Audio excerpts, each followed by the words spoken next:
ان الحمد للہ نحمده ونستعینه ونستغفره ونعوذ باللہ من شرور انفسنا ومن سیئات اعمالنا من يهده الله فلا مضل له ومن يضلل فلا هادي له واشهد ان لا اله الا الله وحده لا شريك له واشهد ان محمدا عبده ورسوله اما بعد فاعوذ باللہ من الشیطان الرجیم بسم اللہ الرحمن الرحیم ان اللہ و ملائکتہ یصلون علی النبی یا ایھا الذین آمنوا صلوا علیہ وسلموا تسلیما اللہم صلی علی محمد وعلی آل محمد کما صلیت علی ابراہیم وعلی آل ابراہیم انک حمید مجید اللہم بارک علی محمد وعلی آل محمد کما بارکت علی ابراہیم وعلی آل ابراہیم انک حمید مجید الصلاۃ والسلام علیک یا رسول اللہ الصلاۃ والسلام علیک یا حبیب اللہ الصلاۃ والسلام علیک یا رحمۃ للعالمین وعلی آلک واصحابک یا خاتم النبیین۔ واجب الاحترام برادران اسلام، سب کی سب تعریفیں اللہ رب العالمین عز و جل کے لیے جس نے پوری کائنات کو پیدا فرمایا، اور درود لامحدود اور سلام بے شمار ہمارے پیارے نبی حضرت محمد مصطفیٰ صلی اللہ علیہ وسلم کی ذات گرامی پر کہ جنہوں نے دنیا میں تشریف لا کر حق کا بول بالا فرمایا۔ برادران اسلام، رجب المرجب کے اختتامی دن چل رہے ہیں، اور رجب المرجب کی 26 اور 27 تاریخ کی جو درمیانی رات ہے،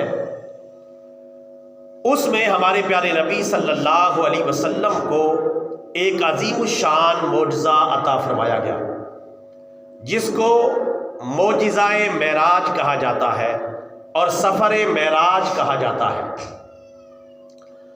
سفر معراج سے مراد یہ ہے کہ آپ صلی اللہ علیہ وسلم کو آنن فانن پلک جھپکنے میں راتوں رات اور مختصر سے وقت میں ایک زبردست سیر کروائی گئی، ایک زبردست سفر کروایا گیا، جس کو سفر معراج کہا جاتا ہے۔ مسجد حرام یعنی خانہ کعبہ سے لے کر مسجد اقصیٰ تک یہ سیر ہوئی، اس کے بعد مسجد اقصیٰ سے لے کر پہلے آسمان سے لے کر 7ویں آسمان تک اور پھر آگے اللہ تعالیٰ کی بارگاہ تک آپ کو رسائی ملی اور اللہ تعالیٰ سے ملاقات کا شرف حاصل کیا۔ اس سارے سفر کو کہتے ہیں سفر معراج، معراج مصطفیٰ صلی اللہ علیہ وسلم۔ اس کا ذکر قرآن پاک میں بھی موجود ہے اور احادیث مبارکہ میں بھی موجود ہے۔ پارہ نمبر 15 میں اللہ تبارک و تعالیٰ نے سورہ بنی اسرائیل کے آغاز میں پارہ نمبر 15 کی پہلی آیت میں سفر معراج کا ذکر فرمایا ہے۔ سبحان الذی اسریٰ بعبدہ لیلا من المسجد الحرام الی المسجد الاقصیٰ الذی بارکنا حولہ لنریہ من آیاتنا انہ هو السمیع البصیر۔ یہ معراج کا وہ حصہ ہے جو مسجد حرام سے لے کر مسجد اقصیٰ تک ہے، اس کا ذکر قرآن پاک کی اس آیت کریمہ میں موجود ہے۔ معراج کا دوسرا حصہ ہے مسجد اقصیٰ سے لے کر اللہ تعالیٰ کی بارگاہ تک پہنچنا۔ اس کا ذکر پارہ نمبر 27 سورہ نجم کی ابتدائی آیات میں ہے۔ وہ آیات بینات یہ ہیں: وَالنَّجْمِ إِذَا هَوَىٰ مَا ضَلَّ صَاحِبُكُمْ وَمَا غَوَىٰ وَمَا يَنطِقُ عَنِ الْهَوَىٰ إِنْ هُوَ إِلَّا وَحْيٌ يُوحَىٰ عَلَّمَهُ شَدِيدُ الْقُوَىٰ ذُو مِرَّةٍ فَاسْتَوَىٰ وَهُوَ بِالْأُفُقِ الْأَعْلَىٰ ثُمَّ دَنَا فَتَدَلَّىٰ فَكَانَ قَابَ قَوْسَيْنِ أَوْ أَدْنَىٰ فَأَوْحَىٰ إِلَىٰ عَبْدِهِ مَا أَوْحَىٰ مَا كَذَبَ الْفُؤَادُ مَا رَأَىٰ أَفَتُمَارُونَهُ عَلَىٰ مَا يَرَىٰ وَلَقَدْ رَآهُ نَزْلَةً أُخْرَىٰ عِندَ سِدْرَةِ الْمُنتَهَىٰ عِندَهَا جَنَّةُ الْمَأْوَىٰ اِذْ یغشی السدرۃ ما یغشی ما زاغ البصر وما طغى لقد رأى من آیات ربہ الکبریٰ۔ ان آیات بینات میں اللہ تعالیٰ کی ملاقات کا ذکر ہے۔ سفر معراج کے دوران پیارے آقا صلی اللہ علیہ وسلم نے بہت ہی اہم ملاقاتیں بھی فرمائیں اور بہت اہم تحفے بھی اللہ تعالیٰ کی بارگاہ سے آپ کو ملے، اور آپ صلی اللہ علیہ وسلم نے بہت سے مشاہدات بھی فرمائے۔ میں مختصر وقت میں ان ملاقاتوں کا ذکر کروں گا اور ان تحائف کا ذکر کروں گا جو معراج کی رات آپ کو عطا کیے گئے، اور ان مشاہدات کا مختصر سا ذکر کروں گا جو آپ نے مشاہدات اس سفر معراج کے دوران فرمائے۔ پیارے آقا صلی اللہ علیہ وسلم نے اس سفر معراج کے دوران جو ملاقاتیں فرمائیں، سب سے پہلی ملاقات تو حضرت جبریل اور اس کے ساتھ میں آنے والے وہ فرشتے جو آپ کو لینے کے لیے آئے سفر معراج کے لیے، ان سے آپ نے ملاقات کی، اور ان کی قیادت اور سیادت کے اندر یہ سفر شروع ہوا۔ پیارے آقا صلی اللہ علیہ وسلم کو پورے پروٹوکول کے ساتھ یہ سفر شروع کروایا گیا۔ مسجد حرام سے لے کر مسجد اقصیٰ تک براق پر سوار کر کے آپ کو لایا گیا۔ براق ایک ایسا جانور ہے جو گھوڑے سے ذرا تھوڑا سا چھوٹا ہوتا ہے اور خچر سے تھوڑا سا بڑا ہوتا ہے، یعنی اس طرح کا درمیانہ سا ایک جانور ہے جسے براق کہا جاتا ہے، جس کی سپیڈ اور تیزی اتنی زیادہ ہے کہ جہاں اس کی نظر پڑتی ہے وہاں اس کا پہلا قدم پڑتا ہے، یعنی اتنی تیز رفتار ہے۔ جس طرح ہماری نظر آسمان پہ پڑتی ہے تو پہلا قدم ہی آسمان پر ہو، تو اس سے آپ اس کی سفر کی تیزی کا اندازہ آپ لگا سکتے ہیں۔ آنن فانن یہ سفر ہوا تو مسجد اقصیٰ کے اندر آپ کو لایا گیا، وہاں سارے نبیوں کو بلایا گیا اور وہاں آپ نے ایک نماز پڑھائی۔ سارے نبیوں کو آپ کا مقتدی بنایا گیا اور آپ کو سب کا امام بنایا گیا۔ یہاں امام الانبیاء کا پروٹوکول آپ کو دیا گیا، سارے نبیوں نے آپ کے پیچھے کھڑے ہو کر نماز ادا کی۔ حضرت آدم علیہ السلام سے لے کر حضرت عیسیٰ علیہ السلام تک سارے نبی آپ کے پیچھے مقتدی بن کے کھڑے ہو گئے اور آپ سب کے مقتدا اور امام بن کے کھڑے ہو گئے۔ نام نبیوں کے بے شک بڑے ہیں، عظمتوں کے نگینے جڑے ہیں، مقتدی بن کے پیچھے کھڑے ہیں وہ جو پہلے سے آئے ہوئے۔ تو یہ نماز پڑھائی گئی۔ اس کے بعد یہ سفر آگے شروع ہوا۔ آپ نے پہلے آسمان کی طرف سفر شروع کیا، پرواز شروع کی۔ پہلے آسمان پر آپ کے لیے دروازہ پہلے آسمان کا کھلوایا گیا، کیونکہ سارے فرشتے وہاں موجود تھے۔ آپ کے لیے دروازہ کھولنے کے لیے ان کو بتایا گیا۔ انہوں نے جب پوچھا کہ کن کو لایا گیا ہے، بتایا گیا نبی آخر الزماں محمد مصطفیٰ صلی اللہ علیہ وسلم کو لایا جا رہا ہے۔ انہوں نے کہا کہ ہاں، انہی کے لیے ہمیں کہا گیا کہ دروازے آج کھول دیے جائیں اور انہی کے استقبال کے لیے ہم کھڑے ہیں۔ پہلے آسمان کا دروازہ کھولا گیا اور پہلے آسمان پر آپ نے جو ملاقاتوں کا سلسلہ شروع کیا، پہلے آسمان پر حضرت آدم علیہ السلام سے آپ کی ملاقات ہوئی۔ انہوں نے آپ کا استقبال کیا اور پیارے بیٹے اور پیارے نبی کہہ کر آپ کا استقبال کیا۔ اس کے بعد آپ نے دوسرے آسمان کی طرف پرواز کی اور دوسرے آسمان پر پہنچے تو وہاں حضرت عیسیٰ علیہ السلام اور حضرت یحییٰ علیہ السلام نے آپ کا استقبال کیا۔ انہوں نے پیارے بھائی اور پیارے نبی کہہ کر آپ کا استقبال کیا۔ یہ سارا واقعہ مسلم شریف کے اندر موجود ہے۔ اس کے بعد تیسرے آسمان کی طرف آپ نے پرواز کی۔ تیسرے آسمان پر حضرت یوسف علیہ السلام سے آپ کی ملاقات ہوئی۔ یوسف علیہ السلام نے آپ کا استقبال کیا۔ چوتھے آسمان پر جب آپ پہنچے تو حضرت ادریس علیہ السلام وہاں آپ کے استقبال کے لیے موجود تھے۔ انہوں نے آپ کا استقبال کیا، آپ کو پروٹوکول دیا اور آپ کو ویلکم کیا۔ چوتھے آسمان پر جی آیانو، مرحبا، خوش آمدید کہہ کے آپ کا استقبال کیا گیا۔ پیارے بھائی کا آنا مبارک ہو، پیارے نبی کا آنا مبارک ہو، یہ کہہ کر آپ کا استقبال کیا گیا۔ پھر آپ نے پانچویں آسمان کی طرف پرواز کی تو پانچویں آسمان کا دروازہ کھلوایا گیا، پھر کھولا گیا، آپ 5ویں آسمان پر پہنچے، وہاں حضرت موسیٰ علیہ السلام کے بھائی حضرت ہارون علیہ السلام جو اللہ کے نبی ہیں، وہ آپ کا استقبال کرنے کے لیے موجود تھے۔ انہوں نے آپ کا استقبال کیا، مرحبا کہا، پھر آپ نے 6 آسمان کی طرف پرواز کی، اور 6 آسمان پر اللہ تعالیٰ کے جلیل القدر اور مشہور زمانہ پیغمبر حضرت موسیٰ علیہ السلام سے آپ کی ملاقات ہوئی، اور انہوں نے پیارے بھائی، پیارے نبی، نیک بھائی کہہ کر آپ کا استقبال کیا۔ اس کے بعد یہ سفر آگے کی طرف ہوا، 7ویں آسمان پر آپ پہنچے۔ جب حضرت موسیٰ علیہ السلام سے آپ ملاقات کر کے بچھڑنے لگے تو موسیٰ علیہ السلام کی آنکھوں میں آنسو آ گئے۔ ان سے جب پوچھا گیا تو انہوں نے بتایا، موسیٰ علیہ السلام نے، کہ اس کی وجہ یہ ہے کہ یہ نوجوان، یہ لڑکا، نبی پاک صلی اللہ علیہ وسلم سے نوجوان اور لڑکا کہہ کے، کیونکہ وہ ظاہر ہے وہ پہلے آ چکے تھے، یہ نوجوان ان کو بعد میں بھیجا گیا ہے، لیکن رتبے میں یہ مجھ سے آگے نکل گئے۔ رش کرتے ہوئے ان کی آنکھوں میں آنسو آ گئے۔ تو رش کرنا جائز ہے، حسد کرنا گناہ ہے۔ حسد یہ ہوتا ہے کہ فلاں نعمت مجھے ملے نہ ملے، اس کے پاس نہ رہے، اس کو کہتے ہیں حسد، یہ گناہ ہے۔ ایک ہوتا ہے رش، کہ یہ نعمت اللہ تعالیٰ جو اس کو عطا کی ہے، اس میں مزید برکت ہے، اور اللہ تعالیٰ مجھے بھی عطا کر دے، اس کو کہتے ہیں رش۔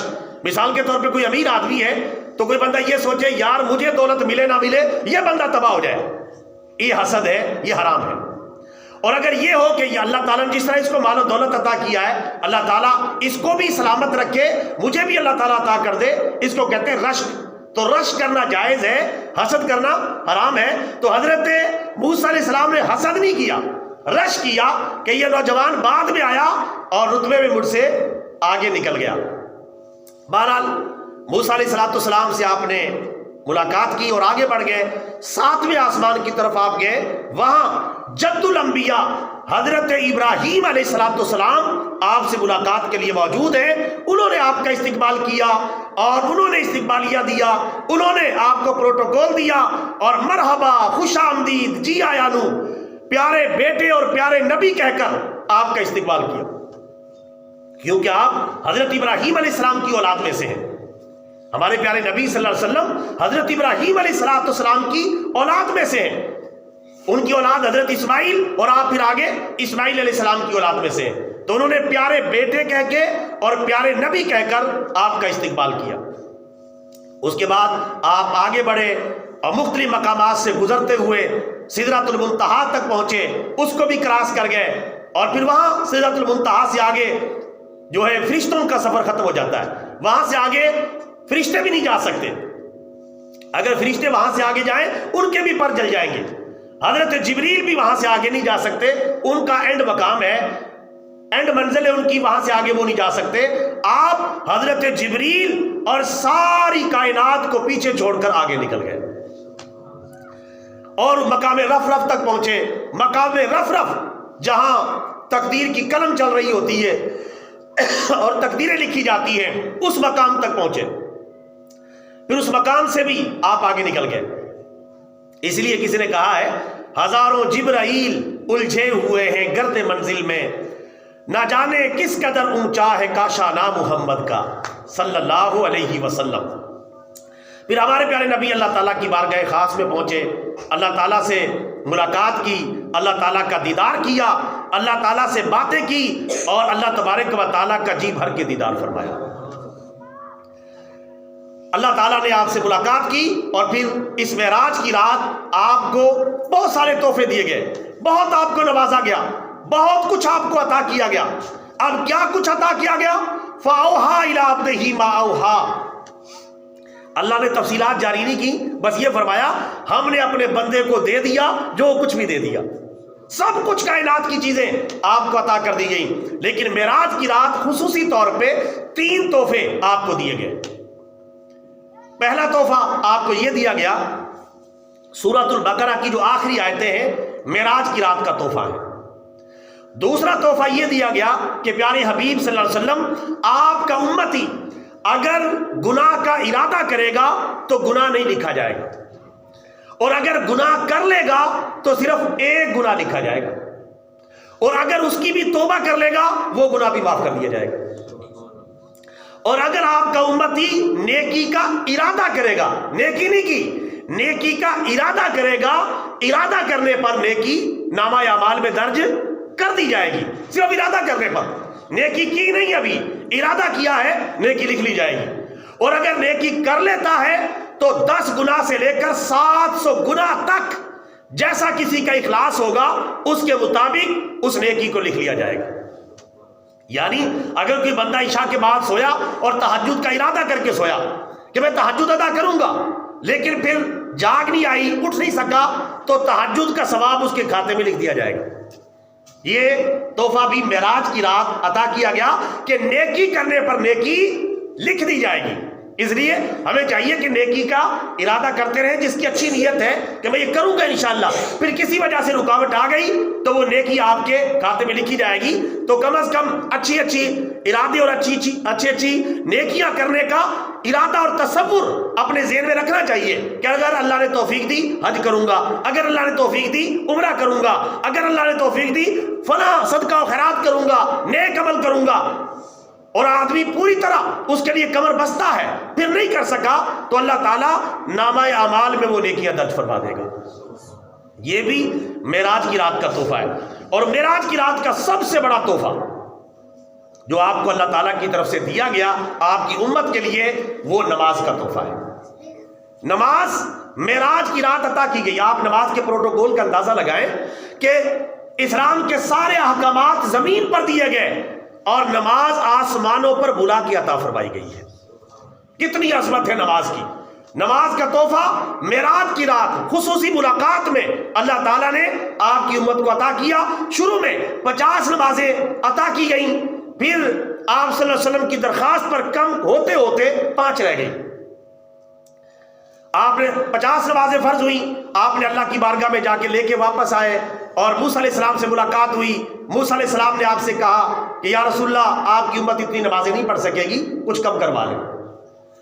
تو پیارے آقا صلی اللہ علیہ وسلم موسیٰ علیہ السلام کی درخواست پہ پھر گئے۔ ایک حدیث میں ہے کہ 5 نمازیں معاف ہوئیں، ایک حدیث میں ہے کہ 10 نمازیں معاف ہوئیں۔ اگر یعنی 10 نمازیں معاف ہوئیں تو 5 مرتبہ آپ کا آنا جانا دوبارہ ہوا، یعنی 10 ہوئی، 40 نمازیں معاف ہو گئیں اور ایک مرتبہ میں 5 ہوئیں۔ اس طرح 5 مرتبہ آپ کا آنا جانا بنتا ہے دوبارہ۔ اور اگر 5 نمازوں والی روایت کو لیا جائے تو اس صورت میں 9 مرتبہ آپ کا آنا جانا ہوا ہے۔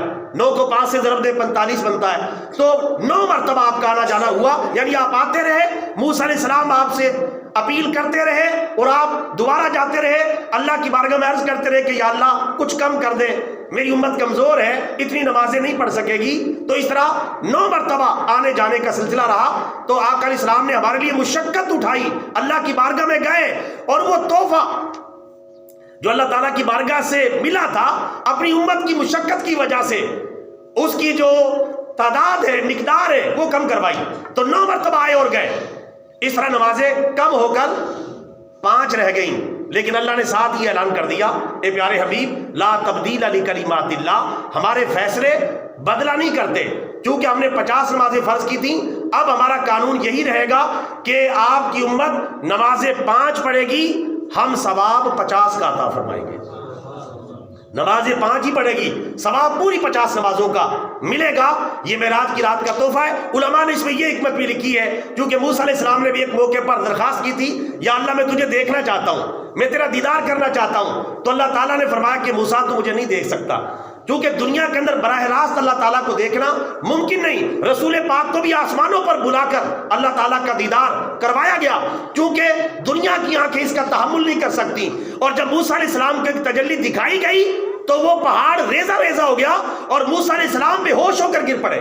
فخر موسیٰ صعقا، قرآن پاک میں 9 سپارے میں، کہ موسیٰ علیہ السلام بے ہوش ہو کے گر پڑے، اس تجلی کو برداشت نہیں کر سکے۔ لیکن قربان جائیں آمینہ کے لال کے، آپ نے اللہ تعالیٰ کا دیدار کیا، نہ آپ بے ہوش ہوئے اور نہ کسی قسم کی پریشانی لاحق ہوئی، جی بھر کے اپنے پروردگار کا دیدار کیا۔ موسیٰ علیہ السلام ایک تجلی کا تحمل نہیں کر سکے، اور پیارے آقا صلی اللہ علیہ وسلم نے اللہ تعالیٰ کی ذات کا دیدار کیا اور ہوش و حواس قائم رہے، اور اللہ تعالیٰ نے یہ عزت آپ کو عطا فرمائی۔ بعض علماء نے یہ بھی لکھا ہے کہ موسیٰ علیہ السلام کی درخواست پر جو آپ کا آنا جانا تھا، اس میں بھی ایک حکمت تھی، اور وہ حکمت یہ تھی موسیٰ علیہ السلام کی وہ درخواست تو پوری نہیں ہو سکی کہ براہ راست اللہ کا دیدار ان کو کروا دیا جائے، تو ان کو یہ عزت دی گئی اور یہ ان کو پروٹوکول دیا گیا کہ جو ذات اللہ کو دیکھ کے بار بار آ رہی ہے، موسیٰ علیہ السلام بار بار ان سے ملاقاتیں کر لیں اور بار بار انہی کا دیدار کر لیں۔ اس طرح ہمارا بھی فائدہ ہو گیا اور موسیٰ علیہ السلام کا جو وہ شوق تھا اس کو بھی تقویت مل گئی۔ بہرحال موسیٰ علیہ السلام کا یہ ساری امت پر احسان بھی ہے کہ انہوں نے نمازیں درخواست کر کے کم کروائی ہیں۔ اللہ ہمیں ان 5 نمازوں کی قدر کرنے کی توفیق عطا فرمائے۔ میرے بھائیو، یہ 5 وقت کی نماز معراج کا تحفہ ہے، اس لیے رسول پاک نے فرمایا الصلاۃ معراج المومنین، نماز مومنوں کی معراج ہے۔ جس طرح رسول پاک کا سفر معراج ہے، اسی طرح بندہ مومن جب نماز پڑھتا ہے تو وہ اللہ تعالیٰ سے ملاقات کر کے معراج کا رتبہ حاصل کر لیتا ہے، یعنی جو اس کے حساب سے رتبہ اس کو ملے گا وہ رتبہ اس کو معراج والا مل جاتا ہے۔ تو نماز میرے بھائیوں یہ معراج کا تحفہ ہے، اس کو کبھی بھی ضائع نہ کریں۔ اللہ تعالیٰ ہمیں اس تحفے کی قدر کرنے کی توفیق عطا فرمائے۔ اب میں چند ایک مشاہدات بیان کر کے اپنی بات کو مکمل کرتا ہوں۔ معراج کی رات چونکہ آپ نے جنت کا بھی مشاہدہ کیا، دوزخ کا بھی مشاہدہ کیا، دونوں کے حالات دیکھے، ان میں سے جو آپ صلی اللہ علیہ وسلم نے جہنم کا مشاہدہ کیا، اس میں آپ نے کچھ لوگوں کو عذاب میں گرفتار بھی دیکھا، ان کو عذاب ہو رہا ہے، جہنم کے عذاب کے اندر وہ مبتلا ہے، اور وہ کس قسم کے لوگ تھے بڑی تفاصیل ہے، میں مختصراً چند ایک لوگوں کا ذکر کر دیتا ہوں۔ رسول پاک صلی اللہ علیہ وسلم نے ایک جگہ مشاہدہ کیا کہ غیبت کرنے والوں کو عذاب ہو رہا ہے، جو غیبت کرنے والوں کو عذاب ہو رہا ہے اور ان کے حالات بہت برے ہیں۔ اس لیے میرے بھائیوں غیبت کے عمل سے بچیں۔ عورتوں میں یہ مرض بہت زیادہ ہے اور مردوں میں بھی اب اس کا کافی حصہ آ گیا ہے۔ غیبت یہ ہوتی ہے آپ پیٹھ پیچھے کسی کی برائی کریں اور اس کی برائیاں بیان کریں، یہ غیبت ہوتی ہے۔ تو غیبت کرنے والوں کو آپ نے دیکھا کہ عذاب میں مبتلا ہے، سفر معراج میں آپ نے یہ مشاہدہ فرمایا۔ نمبر 2، زنا کرنے والوں کو آپ نے دیکھا، جو زنا کرنے والے ہیں، بدکاریاں کرنے والے ہیں، ان کو عذاب ہو رہا ہے اور بڑا شدید قسم کا عذاب ہو رہا ہے، اور ایسا عذاب کہ وہ یعنی ناقابل برداشت قسم کے عذاب میں مبتلا ہیں۔ زانی، بدکار، ان کو عذاب ہو رہا ہے، اور آپ صلی اللہ علیہ وسلم نے اس کا مشاہدہ کیا۔ یہ بہت بڑا گناہ ہے، زنا اور بدکاری سے اپنے دامن کو ہمیشہ پاک اور صاف رکھیں۔ نمبر 3، آپ نے یہ مشاہدہ کیا کہ ایک جگہ پر جو ہے یتیموں کا مال کھانے والوں کو عذاب ہو رہا ہے، یتیموں کا مال کھانے والے۔ قرآن پاک میں بھی ہے ان الذین یاکلون اموال الیتامی ظلما انما یاکلون فی بطونہم نارا وسیصلون سعیرا، بے شک وہ لوگ جو یتیموں کا مال کھا رہے ہیں اپنے پیٹوں میں جہنم کی آگ بھر رہے ہیں، اور ان قریب انہیں بھڑکتی ہوئی جہنم کے اندر جھونک دیا جائے گا۔ تو یتیموں کا مال کھانا بہت گناہ ہے، اس کا آپ نے مشاہدہ کیا کہ مال کھانے والوں کو عذاب ہو رہا تھا۔ چوتھا، آپ نے یہ مشاہدہ کیا کہ سود کھانے والوں کو عذاب ہو رہا ہے۔ سود کھانے والے، سود یہ ہوتا ہے مثال کے طور پہ آپ نے کسی کو کم پیسے دیے اور اس سے زیادہ واپس لیے، 10,000 قرضہ دیا اور 1 مہینے کے بعد واپس لیا تو 11,000 واپس لیے، یہ سود ہے۔ اسی طرح یہ بولی والی کمیٹیاں، یہ سود ہے۔ اسی طرح یہ لکی کمیٹیاں جن میں موٹر سائیکلیں نکلتی ہیں، یہ سود ہے۔ اسی طرح بینکوں سے جو پرافٹ ملتا ہے یا حکومت کی جو بچت سکیمیں ہوتی ہیں ان سے جو پیسہ آ رہا ہے وہ بھی سود ہے۔ اسی طرح بیمہ پالیسی اور انشورنس اس کو کہا جاتا ہے، اسٹیٹ لائف، یہ بھی سود ہے، اس کے ذریعے جو پیسہ آتا ہے یہ بھی سود ہے۔ اور اسی طرح یہ جو نقد دے کے زیادہ پیسے لینا یہ بھی سود ہے۔ اور اسی طرح یہ اجناس میں بھی سود ہوتا ہے، آپ کسی کو 1 من گندم دیں اور بدلے میں 1 من اور 5 کلو لیں واپس، یہ بھی سود ہوتا ہے۔ تو یہ سود کی بہت ساری شکلیں، یہ سود ہے۔ تو سود کھانے والوں کو جہنم میں عذاب ہو رہا تھا، پیارے آقا صلی اللہ علیہ وسلم نے اس کا مشاہدہ فرمایا۔ اس کے علاوہ 5واں عذاب آپ نے یہ دیکھا کہ جو عورتیں اپنے شوہر کے ساتھ خیانت کرتی ہیں، مثلا شوہر موجود نہیں ہے، پیچھے سے ان کے مال میں خیانت کی اور ان کے ساتھ اپنی عزت و آبرو کے حوالے سے خیانت کی اور اپنی عزت کی حفاظت نہیں کی، ان کے شوہر غائب ہیں، کمانے کے لیے چلے گئے، کسی اور جگہ چلے گئے، اور پیچھے سے اپنی عزت کی حفاظت نہیں کرتی، شوہر کے مال کی حفاظت نہیں کرتی، ان سے خیانت کرتی ہیں، بددیانتی کرتی ہیں، ایسی عورتوں کو شدید عذاب ہو رہا ہے۔ معراج کی رات آپ نے اس کا بھی مشاہدہ کیا۔ عورتوں کو بھی چاہیے کہ اپنے آپ کو پاک دامن بچائے اور ہر قسم کی بدکاری، گناہ، بد نظری، بد نگاہی سے اپنے آپ کو محفوظ بنائے تاکہ اس طرح کے عذاب میں مبتلا نہ ہو۔ نمبر 6، آپ صلی اللہ علیہ وسلم نے جو چھٹا مشاہدہ کیا، جو میں آج آخری بیان کر رہا ہوں، ویسے بھی بہت سارے مشاہدات ہیں، آپ نے ایسے بے عمل واعظین، خطیب اور مقرر اور ایسے پیشہ ور لوگوں کو دیکھا کہ جو کہتے کچھ ہیں کرتے کچھ ہیں، لوگوں کو بتاتے کچھ ہیں اور خود کسی اور بات پہ عمل کرتے ہیں، یعنی دین پر عمل نہیں کرتے، لوگوں کو بتاتے ہیں۔ ان کو آپ نے دیکھا کہ ان کی زبانیں آگ کی کینچیوں سے کاٹی جا رہی ہیں اور ان کو عذاب دیا جا رہا ہے۔ تو میرے بھائیوں، اس حوالے سے بھی بڑا خبردار ہونے کی ضرورت ہے، خاص طور پہ وہ لوگ جو پیشہ وری کر کے، دین فروشی کر کے واعظ بن جاتے ہیں، خطیب بن جاتے ہیں اور ایسی باتیں کہتے ہیں جن پر عمل نہیں کرتے، بے عمل ہے، نمازوں کی پابندی نہیں کرتے، اسلامی تعلیمات پر نہیں چلتے، بس آئے گئے اور جو کھیل تماشا بنایا ہوا پیسے کمانے کا۔ آج کل نعت خانوں کا بھی یہی حال ہے، بہت سارے نعت خانوں کا، واعظین کا، خطباء کا اور پیشہ ور لوگوں کا یہی حال ہے۔ ایسے لوگوں کا آپ نے مشاہدہ کیا کہ ان کی زبانیں آگ کی کینچیوں سے کاٹی جا رہی ہیں کہ جو کہتے تھے ان باتوں پر عمل نہیں کرتے تھے۔ تو سفر معراج کے یہ تقریباً میں نے 6 مشاہدات آپ کی خدمت میں عرض کیے ہیں، اور اس میں میں نے ملاقاتیں بھی عرض کر دیں، پیارے نبی نے کن کن سے ملاقاتیں کی، جو تحائف ملے وہ بھی عرض کر دیے، اور مشاہدات بھی مختصر طور پہ عرض کر دیے۔ اللہ تبارک و تعالیٰ پیارے نبی صلی اللہ علیہ وسلم کے اس سفر معراج سے جو ہمیں نصیحتیں حاصل ہوئی ہیں، وہ نصیحتیں ہمیں اپنی زندگی میں لاگو کرنے کی توفیق عطا فرمائے۔ آمین۔ وآخر دعوانا ان الحمد للہ رب العالمین۔